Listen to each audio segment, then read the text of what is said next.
Hello and welcome. In this video, we're going to talk about the one sample z-test for proportions. We've already seen one sample z-test and one sample sign test. In case of an ordinary one sample z-test, we were talking about a continuous data, and there were assumptions about its normality. In case of a one sample sign test, we said the assumptions of normality could be parked aside. But in case of one sample z-test for proportions, the data that we are dealing with is more of a go, no-go, or pass and fail, or selected or rejected kind of data. So we are talking about proportions of something happening versus not happening. When do we perform a one sample z-test? We perform a one sample z-test for proportions when we want to compare the proportion of a certain characteristic obtained from a sample against a hypothesized proportion.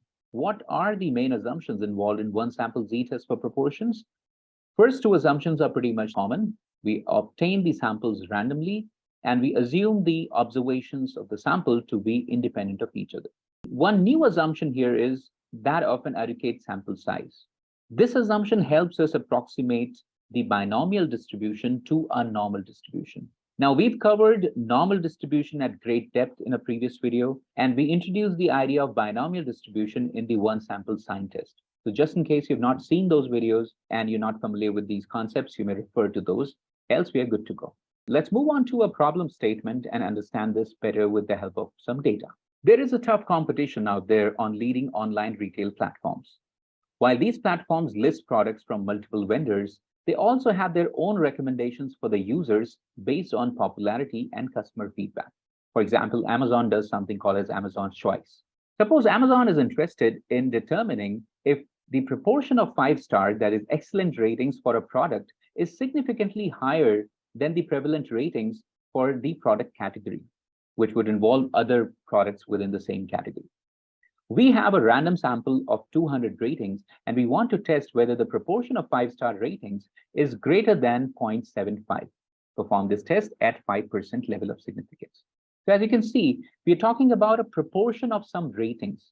And typically the options are to rate from 1 to 5. And we are particularly interested in the topmost rating, which is an excellent rating. So this data is different from the kind of data that you've seen earlier in the one sample z-test or one sample sign test. Let's see what all information is provided to us. So we of course know we have to perform this test at 5% level of significance. How do we state the hypotheses? The null hypothesis would be that the proportion of 5-star ratings is equal to 0.75, or we can also say less than or equal to 0.75, but irrespective, it will only be checked at equality. Whereas the claim or the alternate hypothesis states that the proportion P of 5-star ratings is greater than 0.75. This is what Amazon is interested in validating.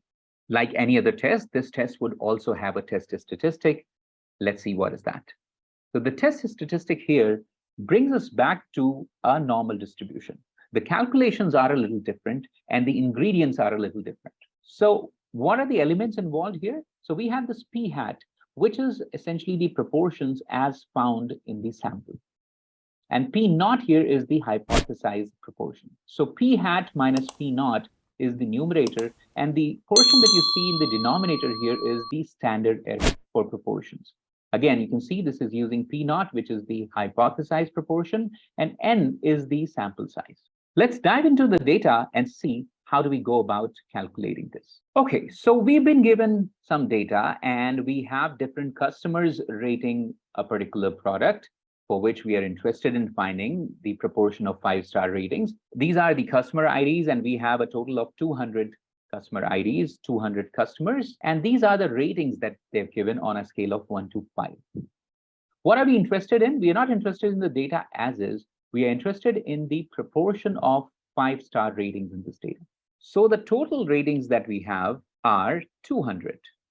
Now we need to find out how many 5-star ratings do we have. This is something we can obtain by simply doing a count if, which requires us to give a condition and the range. So we have to first select the range and the criteria, which is that we want to count the number of 5s. It says we have 160 5s. So what is the proportion or P hat in our case? If we can calculate, that will be 160 divided by 200. What is P naught? I'm just typing, not inserting those symbols. P naught is supposed to be 0.75 that was stated in the problem statement. And what is N in our case? This is, of course, total ratings, which is the same as 200. So we know everything here to calculate the Z statistic. So here's the Z statistic that we want to calculate. What do we have to do for the numerator? This is just a difference between P hat and P naught, which is this much. What about the denominator? We have to do a square root of the P naught, which is 0.75, and we subtract this from 1, we'll get 0.25. We have to divide this by 200, and this is the denominator. Okay, so now what is the Z statistic here? This is numerator divided by the denominator. This comes to 1.63. This is our test statistic. So we have the test statistic, but what kind of test is this? How do we look for the critical value? So this is a one-tailed test, and to be particular, this is a right-tailed test because the alternative hypothesis is of a greater than type or a larger type. Now, we can easily find out the critical value from the Z table, or we can even get that from Excel. Let's do that. So how do we find the critical value? Critical value can be found using the norm S inverse. What is the probability that we are looking for? We are looking for a probability of 0.95. This is a right tail test. So we have to go from the negative infinity to a 95% area, and this value is 1.64. Now this value is 1.64, and this value is 1.63. How does it look like? So here is our normal distribution with just the critical region marked, which is approximately 1.65. The region to the right of it is the rejection region, and this is the critical value. Let's see, where does the test statistic fall? Our test statistic is 1.63, which should be to the left of this dotted red line. And this is how it looks like visually. It's marginally behind the critical value. In this case, we would say the test statistic does not fall under the rejection region. The green dotted line that you can see here is to the left. So we will not be able to reject the null hypothesis. Even through the p-value approach, which captures the area, you can imagine this green line would capture a greater area. So in this case, the p-value would be marginally greater than 0.05. Let's calculate that. So if we want to calculate the p-value corresponding to this test statistic, we've already seen that in the normal distribution videos. We can always use the norm S dist. And here we can put the test statistic, and we can mention that we want a cumulative value to be calculated. Now, what it is calculating right now is the area from the left up to the test statistic. What we want instead for a right-tail test is 1 minus this area. All these concepts have been covered earlier. Now you can see this p-value that we calculated is marginally greater than 0.05. But still, we would say p-value is greater than alpha. And that means we failed to reject the null hypothesis. So what's interesting is that we were checking for a hypothesized proportion of 0.75. Our sample that we studied found the proportion to be 0.80. This is what we found. Still, the hypothesis is not rejected. Why? Because given the sample size, the difference between these two values is not significant enough. Now, unlike other tests that we have seen in Python, we don't have a proportion test available in SciPy stats. In fact, we have a different library called stats models, which has this particular test available. So let me just load the library called pandas and stats models so that we can read the data and call this test. And this test would require some input in a specific format. For example, it requires us to give the count of successes, which was 160 in our case. We counted it using the COUNTIF there in Excel.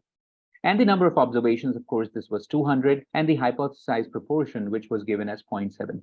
So let me just read the data first and provide these inputs. So we can directly get this information in Python as well. We can filter the data for ratings as 5 and count the number of rows with shape 0.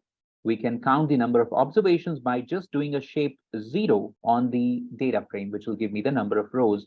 And the hypothesized proportion was already given. Now, when I give this input to the specific function we have called, we'll get a slightly different answer. We calculated the test statistic to be 1.63, and we are getting it as 1.76.